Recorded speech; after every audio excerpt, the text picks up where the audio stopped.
Assalamu alaikum, dear friends and learner.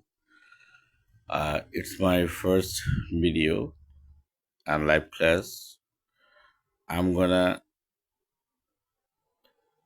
share my knowledge with you. Today, we are going to discuss about trains and some special uses.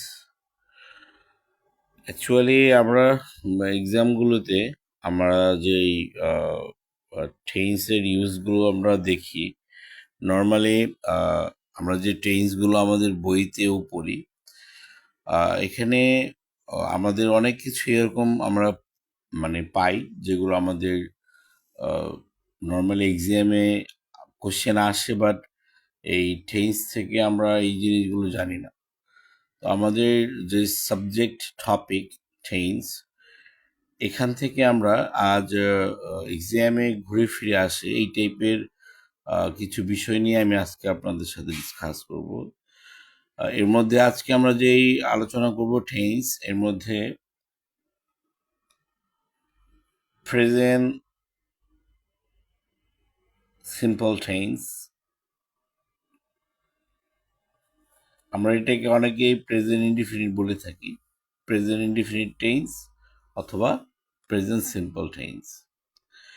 তো এই present simple tense এর normally আমরা জানি যে স্ট্রাকচারটা আমরা সবাই জানি যে সাবজেক্ট প্লাস ভার্বের প্রেজেন্ট ফর্ম, এটাকে আমরা V1 হিসেবে লিখি, প্লাস অবজেক্ট। তো নর্মালি আমরা এই রুলসটা সকলেই আমরা অবগত যে প্রেজেন্ট সিম্পল টেন্সের রুলসটা হচ্ছে সাবজেক্ট প্লাস ভার্বের প্রেজেন্ট ফর্ম এবং এরপরে অবজেক্ট। আমরা প্রায়শই রাইট ফর্ম অফ ভার্বস বা বিভিন্ন ফিল ইন দ্য ব্ল্যাঙ্কস করতে গিয়ে আমরা অনেকেই প্রবলেমে ফেস করি, এরকম যে প্রেজেন্ট সিম্পল টেন্স আছে, অর্থাৎ এই প্রেজেন্ট সিম্পল টেন্সে কিন্তু কিছু মার্কারও রয়েছে।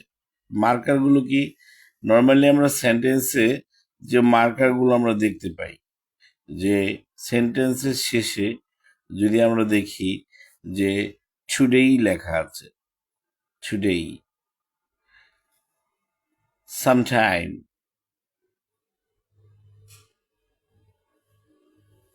Often, daily, generally,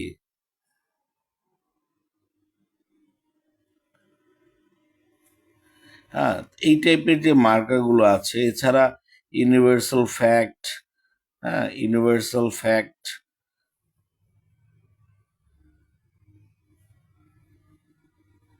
habitual fact, অভ্যাসগত যে বিষয়গুলো, চিরন্তন সত্য যে বিষয়গুলো, এই জিনিসগুলো কিন্তু আমাদের প্রেজেন্ট সিম্পল টেন্স। অর্থাৎ আমরা সেন্টেন্সের মধ্যে যদি এই লেখাগুলো দেখি, আমরা কিন্তু বুঝতে পারি যেটা প্রেজেন্ট সিম্পল টেন্স। বাট এই প্রেজেন্ট সিম্পল টেন্সের আমরা যদি এক্সাম্পল নেই, তাহলে নর্মালি আমরা জানি যে কি হবে, যে আই ওয়ান্ট আ ডল। এখানে আই হলো সাবজেক্ট, ওয়ান্ট হলো ভার্বের প্রেজেন্ট ফর্ম, আর ডল হলো অবজেক্ট। আমরা অবগত আছি যে প্রেজেন্ট সিম্পল টেন্সে সাবজেক্ট যদি থার্ড পারসন সিঙ্গুলার নাম্বার হয়, সাবজেক্ট থার্ড পারসন সিঙ্গুলার হলে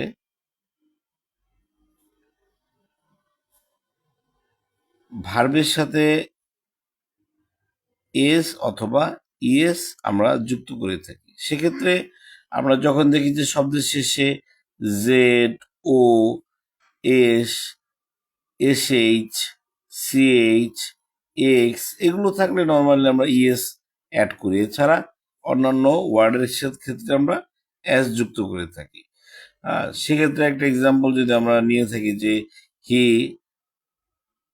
ওয়ান্টস আ ডল।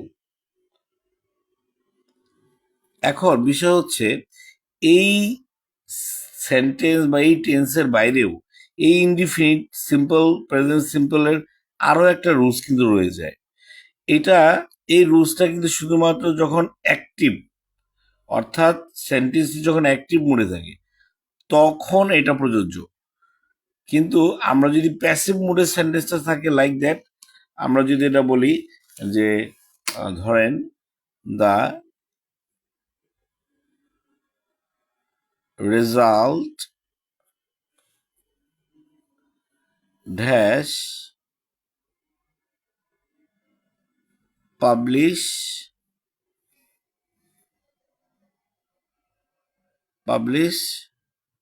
টুডে। খেয়াল করেন এখানে এই টুডেই এটাই আত্মপ্রকাশ করছে যে সেন্টেন্সটা present simple, but present simple হওয়া সত্ত্বেও এই রুলসটাকে মেনটেন করে কিন্তু আমরা এখানে রাইট ফর্ম অফ ভার্বসের ইউজটা করতে পারবো না। তাহলে আমরা এখানে কি ইউজ করতে হবে? এটা কিন্তু একটা প্যাসিভ মোডের সেন্টেন্স। সো এটার জন্য কিন্তু আমাদের প্যাসিভ মোড, অর্থাৎ এই সাবজেক্টের পর যেটা অবজেক্ট আকারে রয়েছে এখানে কিন্তু আমরা অক্সিলারি ইউজ করতে হবে। অর্থাৎ এম ইজ আর প্রেজেন্ট, যেহেতু আমরা প্যাসিভ ভয়েসের রুলস জানি যে আমরা সাবজেক্টটাকে অবজেক্টে নিয়ে আসি, এরপরে অক্সিলারি প্রেজেন্টের এম ইজ আর ইউজ করি, তাহলে সেই ক্ষেত্রে কিন্তু এখানে হয়ে যাবে ইজ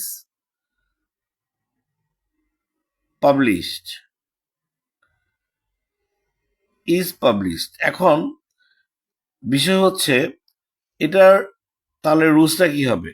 তা আমরা নর্মালি যদি এটা রুলসটাকে এভাবে দিতে চাই যে object plus auxiliary plus V3 মানে ভার্বের পাস্ট পার্টিসিপল ফর্ম, এরপরের অংশ মানে অবজেক্ট বাই যুক্ত বা প্রিপোজিশন যুক্ত বা টু যুক্ত থাকবে, এরপরে আমরা জানি যে সাবজেক্ট চলে আসে। এক্সটেনশন থাকলে ভার্বের এই পরে এই অংশটুকুতে আমরা নিয়ে আসি। এখন বিষয় হচ্ছে এই যে আরেকটা রুলস মেক হলো, এটাও কিন্তু প্রেজেন্ট সিম্পল সেন্টেন্স। যেমন the result is published today, এটাও কিন্তু প্রেজেন্ট সিম্পল টেন্স। এখন আমরা এই একটা রুলস জানলেই কিন্তু আমাদের ভার্বের যে ইউজটা এটা আমরা প্রপার ওয়েতে করতে পারবো না। আমরা যখন সেন্টেন্সে দেখবো যে today, sometime, often, daily, generally বা ইউনিভার্সাল ফ্যাক্ট এই ধরনের কোনো কিছু রয়েছে, চিরন্তন সত্য বিষয়, হ্যাঁ, হ্যাবিচুয়াল ফ্যাক্ট যেটা আমরা মানে আমাদের অভ্যাস এভরিডে, হ্যাঁ, এগুলো আমরা থেকে থাকি, হ্যাঁ, এগুলো আমরা দেখলেই আমরা সেখানে ভার্বের প্রেজেন্ট ফর্ম বসাই দিই, অথবা subject third person singular number হলে ভার্বের সাথে এস বা এস বসিয়ে দিই। এটা কিন্তু আমাদের একটা অভ্যাসে পরিণত হয়ে গিয়েছে। তো আমরা যখন এই টেন্স মার্কারটা দেখবো যেখানে টুডেই আছে, স্টুডেন্টরা কিন্তু প্রায়শই এই ভুলটা করে ফেলে যে এখানে the result third person singular number, এখানে পাবলিশেস লিখে দেয়, ভুল করে ফেলে। তারা ভুলবশত লিখে ফেলে যে পাবলিশেস, বিকজ স্যার তো শিখেছেন যে টুডে থাকলে এটা প্রেজেন্ট সিম্পল টেন্সের মার্কার, ওই অনুযায়ী রুলস তো আমরা এটাই পড়ি, এটাই জানি। সো এইভাবে তারা এই রুলসটা এভাবে অ্যাপ্লাই করে দেয়। বাট এই সেন্টেন্সটা যখন আমরা right form of verbs use করব তখন আমরা কিন্তু অবশ্যই আমাদের মাথায় রাখতে হবে যে টেন্স মার্কার থাকলেই হবে না, আমাদের ওই সেন্টেন্সটার মুডটাকে দেখতে হবে, যেটা কি অ্যাকচুয়ালি অ্যাক্টিভে আছে নাকি প্যাসিভে আছে। অ্যাক্টিভ থাকলে এই রুলসটা V1 বা ভার্বের সাথে এস বাই এস এটা রাইট, বাট প্যাসিভ মোডে থাকলে কিন্তু আপনাকে অবশ্যই ভার্বের এই পাস্ট পার্টিসিপল এবং তার আগে একটি অক্সিলারি টেন্সের সিকুয়েন্স অনুযায়ী ইউজ করতে হবে। এখন বিষয় হচ্ছে স্টুডেন্টরা যেটা কোশ্চেন করে যে স্যার আমি কিভাবে বুঝবো যে অ্যাকচুয়ালি এটা অ্যাক্টিভে আছে না প্যাসিভে আছে। এখন এই বাই প্লাস যেমন এখানে বাই দেওয়া নাই, তাহলে এটা আমি কিভাবে বুঝবো? তো এটা বোঝার একটা সহজ আজকে উপায় আমি আপনাদের বলে দিচ্ছি। সেটা হচ্ছে যখন দেখবেন আপনি ভার্বের আগে অর্থাৎ যেখানে ব্ল্যাঙ্কটা থাকবে ঠিক যেখানে ব্ল্যাঙ্কটা থাকবে তার আগে যে সাবজেক্টটা থাকবে ও যদি ওই ভার্বের কাজটা নিজেই সম্পূর্ণ করে, যেমন ধরেন আই ওয়ান্ট এ ডল, আমি একটি পুতুল চাচ্ছি, তাহলে এই চাওয়াটা কিন্তু আই দ্বারা সম্পাদিত হচ্ছে, অর্থাৎ আই নিজেই এটাকে চাচ্ছে। তার মানে সাবজেক্ট যখন নিজে কাজটি করবে তখন সেটা অ্যাক্টিভ, তখন আপনি প্রেজেন্ট সিম্পল টেন্সের এই subject plus V1 plus object মানে ভি1 বা ভিএস বা ইএস নিয়ে আসবেন যদি অ্যাক্টিভে থাকে। কখন অ্যাক্টিভ থাকবে? যখন দেখবেন সাবজেক্ট নিজেই ওই ভার্বের কাজটি করছে। বাট সাবজেক্ট যদি নিজে কাজটি সম্পাদন না করে, যেমন দেখেন রেজাল্ট, রেজাল্ট কি নিজে নিজে পাবলিশ হতে পারে ভাই? পারে না। তাহলে রেজাল্ট যদি নিজে নিজে পাবলিশ হতে না পারে, তার মানে এটা কোনো অথরিটি বা গভর্নমেন্ট বা অন্য কারো মাধ্যমে এটা পাবলিশ হচ্ছে, তার মানে সাবজেক্ট এখানে নিজে সক্রিয় নয়। তো সাবজেক্ট যখন নিজে কাজটা না করবে তখন আপনি ভেবে নেবেন এবং ধরে নেবেন যে এটা প্যাসিভ মোডে আছে।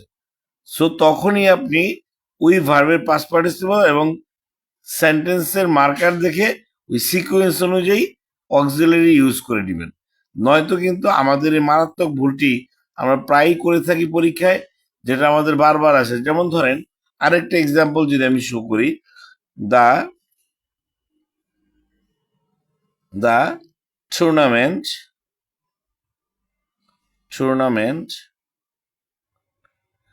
Dash organise